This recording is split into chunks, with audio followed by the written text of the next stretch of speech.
स्वदेश के स्टूडियो में हैं और आज हमारे बीच उपस्थित हैं परामर्श मनोवैज्ञानिक डॉक्टर यासीन जैन। आज उनसे चर्चा करेंगे कि महिला सुरक्षा को लेकर कि हमारे शहर में या देश में उनकी सुरक्षा को लेकर किस तरह के इंतजाम हैं, उनकी रोकथाम, जो हिंसा हो रही है, अपराध हो रहे हैं, उनकी रोकथाम के लिए क्या करना चाहिए पुलिस प्रशासन को। आइए हम बात करते हैं। एक्चुअली ये जो आप कह रहे हैं, पहले तो मुझे यहाँ बुलाने के लिए आपका सतीश का बहुत बहुत धन्यवाद। चेतना जी, जैसे आप कह रहे हैं कि महिलाओं की सुरक्षा को लेकर जो बहुत सारी जो व्यवस्थाएं हैं और स्पेशली जो शासन अपनी तरफ से या प्रशासनिक या आधिकारिक जो व्यवस्थाएं हैं उसमें देखने में आया है कि जो खाना पूर्ति है या जो पेपर पे है या जो औपचारिकताएं हैं जो व्यवस्थाओं की, वो तो बहुत ठीक है। उसमें कहीं ना कोई कमी ऐसी लगती नहीं है और समय समय पर उसमें रिव्यू भी होते रहते हैं, लोगों से बात करके और अपडेट भी होते रहते हैं। लेकिन जहाँ तक समझ में आ रहा है कि ये चीज़ें जब किसी क्षेत्र पर लागू होती हैं महिलाओं की सुरक्षा को लेकर, तो वहाँ पर वो उतनी कारगर नहीं है जितनी कि पेपर्स पर है। तो उसके पीछे या तो उनके इम्प्लीमेंटेशन के समय जब जो कहना चाहिए कदम उठाए जाना चाहिए, वो उतने सतर्कता से नहीं लिए जा रहे। अगर वो जो प्लानिंग की जा रही है और जो उसका पालन किया जा रहा है, अगर वो दोनों के बीच में कोई तुकबंदी नहीं है, तो उसका अर्थ ये है कि वो आपराधिक प्रवृत्तियां जो है महिलाओं के लिए बढ़ गई है। उसके लिए ज़रूरत है कि जब भी कोई भी कानूनी इस तरीके से दांव पेंच या कोई भी प्रशासनिक व्यवस्थाएं दिए जाएं, तो सबसे पहले उनका कहीं ना कहीं किसी फील्ड में रियल तरीके से उसका कार्यान्वयन होना चाहिए, ताकि उनके पास जो रिजल्ट आए उसके बाद फिर एक बार और इन सारी प्रक्रियाओं के ऊपर विचार करने की जरूरत है प्रशासन को। और फिर हमें लगता है कि उसमें जो लोग चाह रहे हैं कि अपराध कम, वो तभी संभव हो पाए। तो ऐसे में तो समाज भी अपडेट नहीं है इन चीज़ों से कि कई सारे अभियान पुलिस चलाती है, जैसे मैं हूँ अभिमन्यु अभियान चल रहा है। ये सिर्फ महिलाओं के कॉलेज और स्कूल तक सीमित है। महिलाएं इसको जानती हैं, बस जो अपराधी है उसको जानता तो है, लेकिन उसके जुर्म में सजा क्या मिलेगी उससे डर नहीं है। उसको डर खत्म हो गया है, क्या है? एक्चुअली ये बिल्कुल आप ठीक कह रहे हैं कि लोगों में अवेयरनेस, जागरूकता जैसी कोई चीज़ है नहीं। मतलब जब तक हम उन केस में नहीं आएंगे, जब तक हम खुद पीड़ित नहीं होते हैं, जब तक हम उन चीज़ों के बारे में जानना ही नहीं चाहते। जैसे स्कूल और कॉलेजों के क्षेत्र में जहाँ तक है, तो इस जगह पर जहाँ पर जो अवेयरनेस कार्यक्रम हर कॉलेज के हर कोर्स के होते हैं, उस समय अगर एक पुलिस की सेल को भी साथ में उन प्रोग्रामों में शामिल किया जाए, तो वहाँ पर जो सुरक्षा की बातें हैं वो एक अवेयरनेस के उसमें आ सकती है। जरूरी नहीं है कि जब तक हम नहीं भोगें उस चीज़ को, जब तक लोगों को पता नहीं रहता। और आप अभी भी समझ लें कि 99% लोग जो इस प्रकरणों से नहीं जुड़े हैं, उन्हें इनके बारे में कोई अवेयरनेस नहीं है। और वो बहुत ज़रूरी है कि इम्प्लीमेंटेशन करने के लिए स्कूल कॉलेजों को और भी जितनी भी सामाजिक संस्थाएं हैं या गैर सामाजिक संस्थाएं, उनके जो विशेष जो आधिकारिक लोग हैं, उनको जब भी इस तरह की परिचर्याओं में बुला के और उनको कहा जाए कि ये अपने जितने भी समूह जिनसे वो जुड़े हुए हैं या कॉलेज जिन संस्थाओं से जुड़े हुए हैं, उनमें बच्चों को ये एक मतलब कंपलसरी एक अवेयरनेस दी जानी चाहिए। ये बहुत ज़रूरी है क्योंकि लोग जानते नहीं है कि उनको क्या कानून है, क्या सुरक्षाएं हैं उनके लिए और क्या मतलब प्रावधान कि क्या उनको दंड वगैरह वो दिलवा सकते हैं लोगों को। इस बारे में लोगों को जानकारी नहीं है। बिल्कुल आप ठीक कह रहे हैं। तो समाज को भी अवेयर होने की ज़रूरत है। अगर उन्हें लगता है कि इस तरह के आपराधिक कांड जो है वो कम हो और समाज अपनी तरीके से विकास हो, क्योंकि जितने अपराध कम होंगे समाज उतना ही विकसित होगा। तो समाज के विकास के लिए आजकल बहुत सारी संस्थाएं, शहर भरे पड़े हुए हैं, लगातार आप देख रहे हैं कहीं ना कहीं कोई ना कोई कार्यक्रम चलते ही रहते हैं, तो सामाजिक व्यवस्था और सामाजिक विकास के लिए। लेकिन समाज जब तक सुरक्षित नहीं होगा, वो विकसित कैसे होगा? ये वाली तो हर चीज में ही प्राथमिकता होनी चाहिए।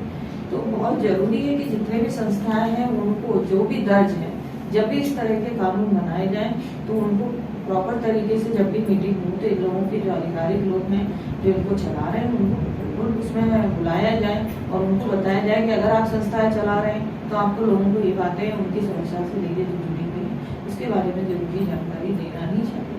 ये बिल्कुल समाज से जुड़ी हुई चीज़ है, नहीं चाहिए।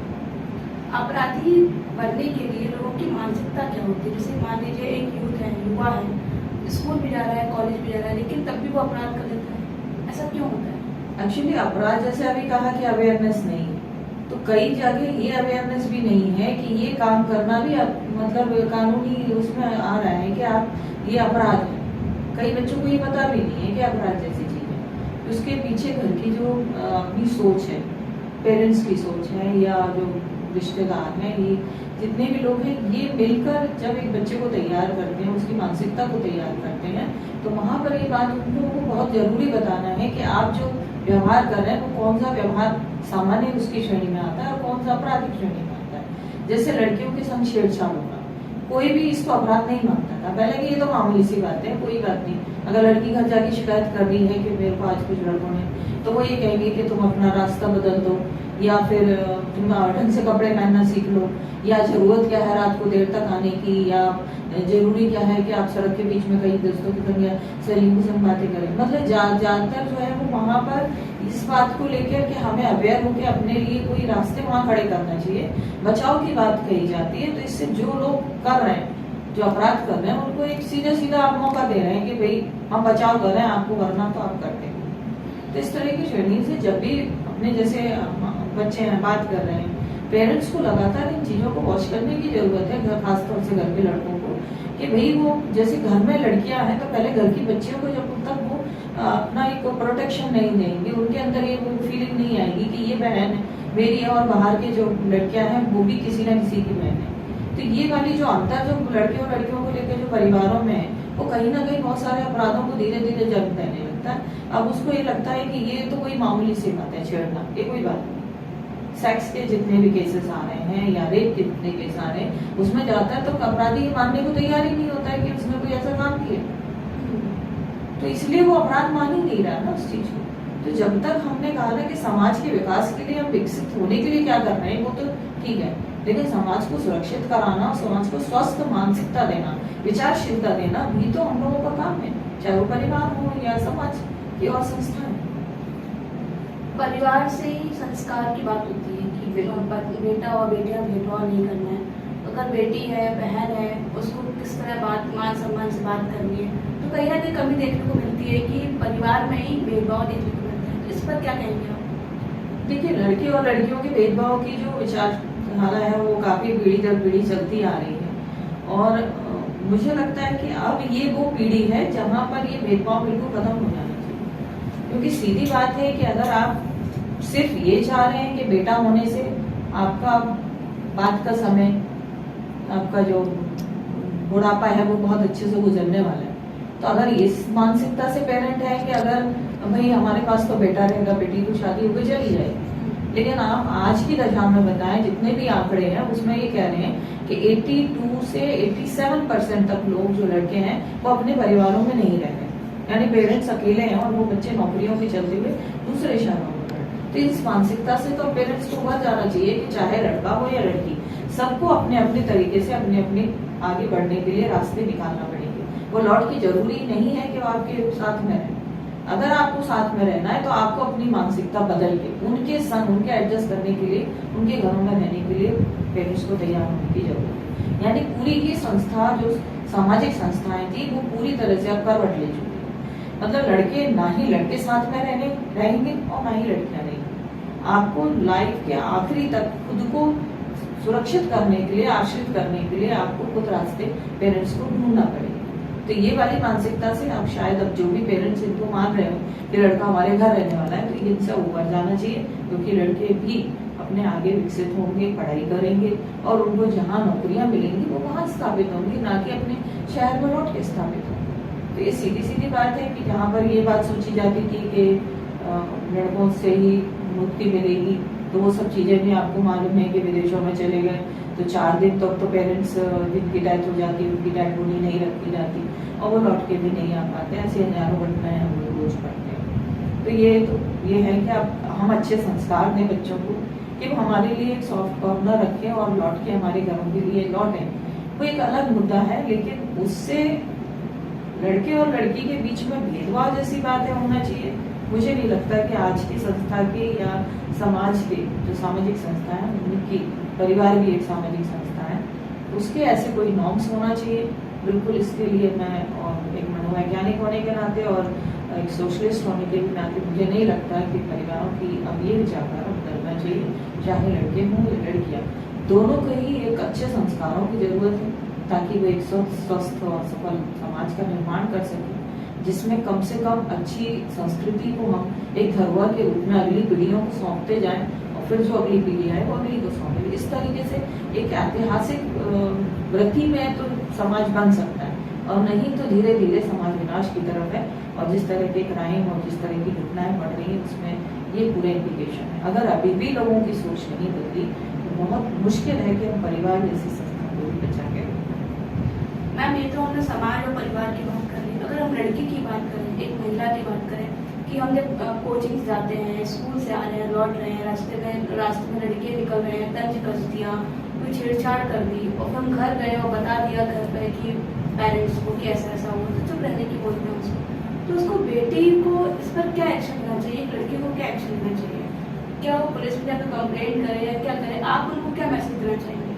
एक्चुअली देखिए, ये तो अब मुझे लगता है थोड़ा सा पुराना विषय हो गया कि लड़कियों को रास्ते में छेड़ा जाता था या होता था, क्योंकि अब लड़कियां भी खड़ी नहीं होती, रास्ते में चलती हुई नहीं होती, मुझे जनरली गाड़ियां इस्तेमाल कर रही हैं, अब तो पैदल नहीं जाती।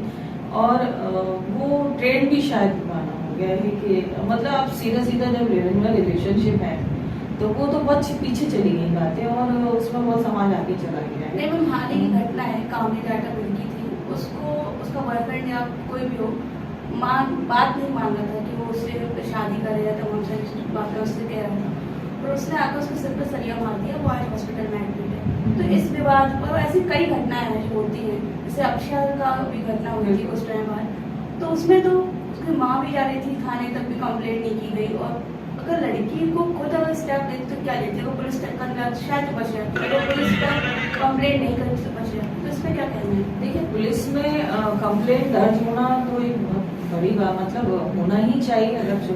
अगर किसी लड़की ने कहा भी है तो बिना किसी साक्ष्य और सबूत के उसमें लिखी ही जाना चाहिए। और ये जैसे अवेयरनेस वाले में हम लोगों ने बात की कि उसमें भी ये लोगों को, लड़कियों को ये अवेयरनेस होना ही चाहिए कि अगर आपके संग कुछ हो रहा है तो आप तुरंत के तुरंत आप वो करें, या 8-9-10 जो नंबर दिया है उसके ऊपर भी आप अपनी कंप्लेंट दर्ज कर सकते हैं। उसमें आप अपने जगह जहाँ पर ये सब हुआ है उसको भी बता सकते हैं। तो ये सारी चीजें तो हो ही रही हैं। और घर में अगर पेरेंट्स को लगता है कि उनको ये लग रहा है कि भाई अगर इससे हमारी कोई प्रतिष्ठा पे दांव लगेगा कि हम वो कहेंगे या हम कोर्ट में जाएंगे या थाने में चक्कर लगाएंगे, उससे हमारी आंच या हमारी जो सामाजिक प्रतिष्ठा उस पर कुछ सवाल खड़े होंगे, तो वो अब उस वृत्ति से समाज उबर चुका है। अगर आप अपराधों को झेलते रहेंगे तो अपराध तो बढ़ना ही बढ़ना। तो धीरे धीरे अगर जब तक हम आवाज नहीं उठाएंगे, और लड़कियों को खुद भी इस बारे में बहुत अवेयर होने की जरूरत है कि कोई भी, आप किसी की संपत्ति नहीं, सीधी बात, कोई भी राइट नहीं रखता है कि आप, हम रास्ते में चल रहे हैं या हम कोचिंग से आ रहे हैं, स्कूल से आ रहे हैं, तो हम पर कोई भी तंज कसे, हम पर कोई टिप्पणी करे। कोई भी दुनिया का आदमी ये हक नहीं रखता, इवन उसका भाई भी उसको घर में कहने का हक नहीं रखता।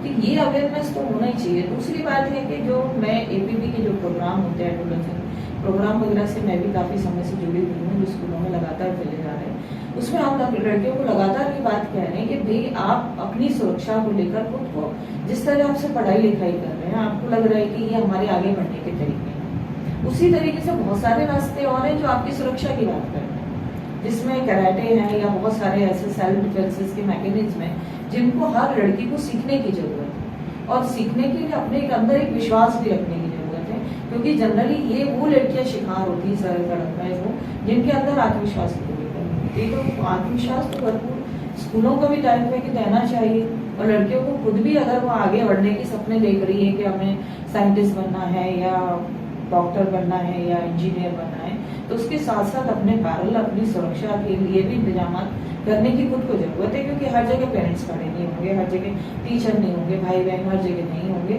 आपको खुद को अपने लिए सेल्फ डिफेंसेस तैयार करना होंगे, ताकि आप समाज के इस तरह जो बेकदर लोग हैं जो आपकी कदर नहीं कर रहे, उनके लिए जवाब दे सके।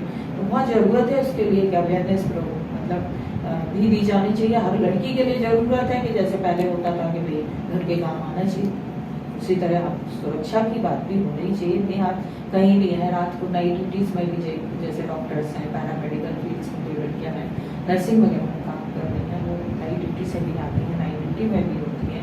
और ज़रूरी नहीं है कि सड़क चलते ही लोग परेशान कर रहे हैं, जो उनके सहकर्मी हैं, जो कलीग्स हैं, उसमें भी लोग आप देख रहे हैं कि 67% जो है अराउजल, सेक्स अराउजल्स के केस जो है वो ऑर्गेनाइजेशंस जो है, इंस्टीट्यूशंस के अंदर जो साथ में कोई एम्प्लॉई है उनके जरिए भी हो रहे हैं। और बहुत बड़ी बात नहीं, 37% का हम घरों से भी रिकॉर्ड कर रहे हैं कि घरों से भी हो रहे हैं, जहाँ कजिन्स हैं या कोई दूर के रिलेटिव्स हैं, वो भी कहीं ना कहीं इस तरह के उसमें पाए। तो ये हम नहीं कह सकते कि केवल सड़कों पर ही असुरक्षित हैं, वो घर में भी हैं, अपने ऑफिस में भी हैं, और हर जगह कोई आपके लिए खड़ा नहीं होगा। इसलिए बहुत ज़रूरत है कि हम खुद अपने लिए सेल्फ डिफेंस और अपने लिए तैयार रखें कि हमें लोगों से कैसे जूझना है। यहाँ पर थोड़ा सा एक पक्ष मुझे कई बार लड़कियों का कमजोर भी दिखाई देता है। एक मनोवैज्ञानिक होने के नाते कई केसेस जब आते हैं तो जो आज के जो पब्लिक स्कूलों की जो जनरेशन है उसमें एक साथ पढ़ रहे हैं, कई सारे प्रोजेक्ट्स एक साथ कर रहे हैं, तो उनके बीच में कोई बहुत ज़्यादा फिजिकल डिस्टेंसेस की जो बात जो घरों में पहले सिखाई जाती थी वो आपको एड स्कूलों ने खत्म कर दी। अब वो धीरे धीरे काम करते करते एक दूसरे के ऊपर इतने हावी भी होने लगते हैं कि वो ये सामाजिक जो रेखाएं होती हैं उनको भी हाँकना शुरू कर देते हैं, और वो भी इनको कैजुअल से होते हैं, उसमें उनको ये नहीं लग रहा होता है कि हम कुछ ये सब कर रहे हैं, वो कल एक अपराध की श्रेणी में आ जाएगा, इसको वो कैटेगराइज नहीं कर रहे हैं, जो मुझे लगता है करना चाहिए। हाँ, अपराध को बढ़ावा अगर देखा जाए तो किस चीज़ से बढ़ रहा है? मूवीज आ रही हैं तो हम सारे इसमें कोई सीमाएं नहीं रख रहे हैं, बिल्कुल मल्टीपल चीज़ें हैं, मीडिया तो इसमें उस पर है ही, क्योंकि जितने भी अराउजल्स हैं जिसमें आप जो रेप के केसेस हैं या सेक्सुअल हरासमेंट के केसेस हैं, आपराधिक प्रवृत्तियाँ हैं जिसमें बढ़ रही हैं, उसमें मीडिया तो है बहुत बड़ा रोल प्ले कर रहा है, और मोबाइल से दिन में लगे हुए हैं बच्चे, टेक्निकली बहुत सारी चीज़ें उनको बताई जा रही हैं, मूवीज़ जो हैं वो भी हैं। मूवीज़ में देखिए पहले का जो ट्रेंड था, और उसके लिए मैंने काफ़ी लिखा भी है कई उसमें फिल्म मेकर्स को भी, कि जब भी आप कोई मूवी बना रहे हैं तो आप स्कूल का कैंपस में यूज करें, मतलब उनके लव अफेयर्स स्कूल के कैंपस में चल रहे हैं। अब स्कूल में पढ़ने वाला बच्चा, उसको मालूम है कि स्कूल से जैसे बाहर निकलेगा उसकी इस सब की उम्र निकल चुकी होगी। तो कई केसेस में जब मैंने बच्चों से कहा कि भाई आपने यहाँ पर पढ़ने का टाइम है, आपके करियर का टाइम है, और आप इन चीज़ों पर ध्यान दे रहे हैं कि आपकी 3-4 गर्लफ्रेंड है, ये है, उन्होंने कहा मैडम आप ऐसे बात करो तो हमारी तो उम्र निकल जाएगी। कैसे उम्र निकल जाएगी भाई, कि ना हम तो स्कूल से निकल जाएंगे, फिर थोड़ी ये सब करना होगा। तो ये सारी चीज़ें ऐसा लगता है कि वरुण धवन, आलिया भट्ट और श्रद्धा कपूर की फिल्में जो स्कूल कैंपस यूनिफॉर्म में दिखाई नहीं है, उसके ऊपर किसी भी स्कूल ऑर्गेनाइजेशन वगैरह ने एक सवाल खड़े नहीं किए कि भाई आपका ट्रेंड तो 3 घंटे मूवी बनाने का, वो एंटरटेनमेंट चला गया।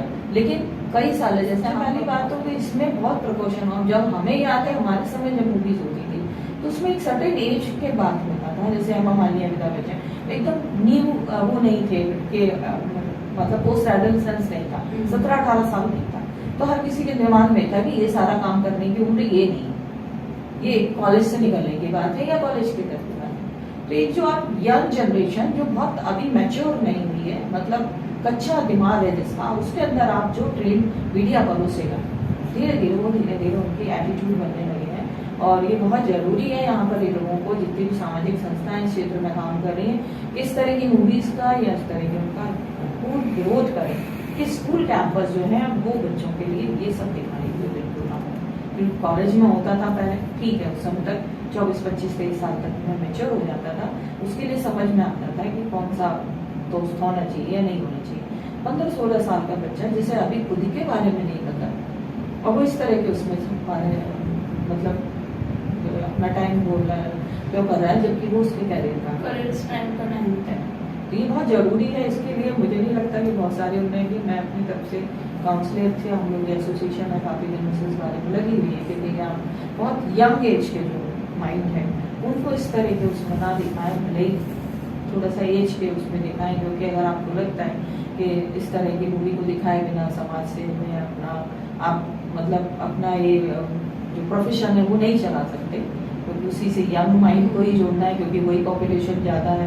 तो अगर वो ट्रेड में लाना है तो सबसे पहले जो है हॉलीवुड में जो इस तरह से यंग माइंड जो एडोलेसेंस हैं, जिनको अभी पता ही नहीं है कि लाइफ का क्या होता है क्या नहीं, उनको लेकर ये सब चीज़ों के ऊपर बाध्यता होनी चाहिए। हमारे गांव वगैरह में भी आप देखें आजकल ये बहुत छोटे छोटे यंग बच्चे जो अपने घरों से भाग जाते हैं, उनको नहीं पता कि लाइफ उनको कहाँ लेके जाएगी। उसमें ज़्यादातर आप देख रहे हैं कि अपराधी उसमें आ गए, बहुत कम बच्चे जो है वो घर लौटते हैं। ज़्यादातर लोग जो है वो यहाँ वहाँ हो जाते हैं और कई सालों तक लोग वो ना तो केस दर्ज होते हैं और ना ही उनके जो गुमशुदा हैं बच्चे होते हैं।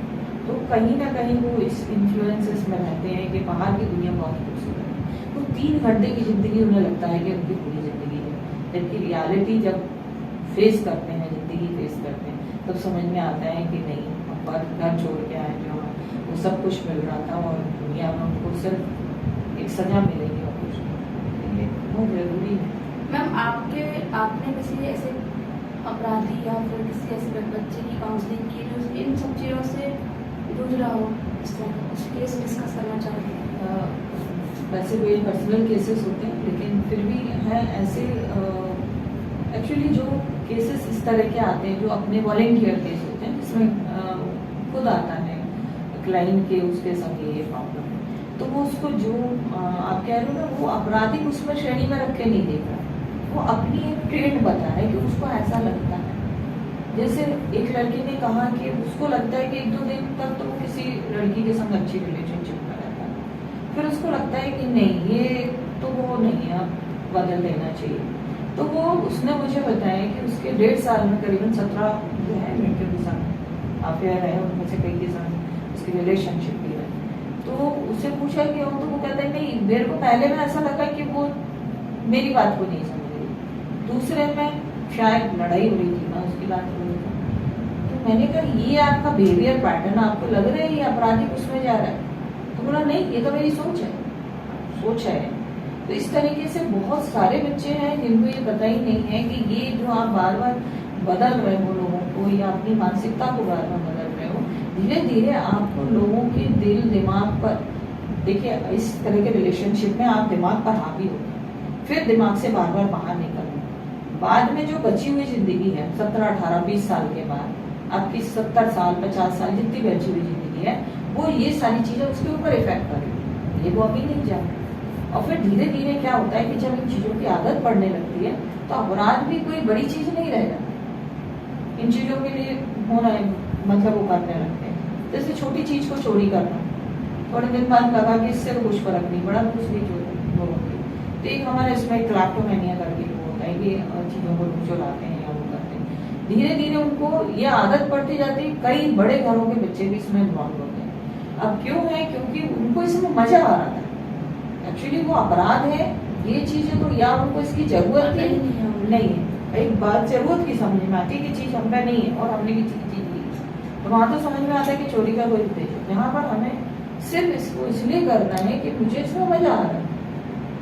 सेम चीज सेक्सुअल अराउजल्स में कि आपको मजा आ रहा था इसलिए आप लोगों को अच्छा या प्रताड़ित कर रहे, वहां पर कोई चीज मैटर थी और यहाँ पर कोई इंसान है। ये अपराधों की श्रेणियों में लगातार ये चीजें बढ़ती जाती है। वो उसके लिए बहुत जरूरी है कि घर के जो लोग हैं या पेरेंट्स हैं या जो है वो अगर उनके उसमें ये चीज आती है तो तुरंत उसको नोटिस में लाके और उसके ऊपर काम करने की जरूरत है। जिन्हें लोग अनदेखा कर देते हैं, अक्सर पेरेंट्स भी कर देते हैं, तो वो आप एक बड़ी कहना चाहिए अपराध को जन्म देने के लिए आपने तैयार कर, एक बीज होती है।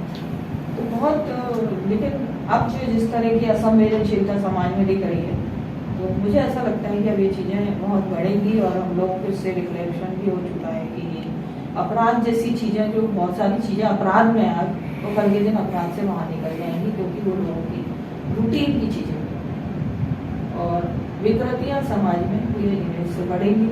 जो सबसे चीज़ जो नटशेल में बात करूँ, इन सबसे ज़्यादा जो इफेक्ट हो रही है, जो परेशान हो रही है, वो है मानसिक स्वास्थ्य। अगर किसी भी संस्था का या किसी भी समाज का, परिवार में अगर मानसिक स्वास्थ्य जैसी चीजें नहीं है, तो ये समाज फिर मुझे नहीं लगता कि फिर से रिवाइव हो पाएगा, फिर से खड़ा हो पाएगा, क्योंकि यहाँ से सब चीजें खत्म होना चाहिए। एक तरीके से कहा जाए कि अभियान चलाने की जरूरत है, बहुत संकल्प लेने की जरूरत है।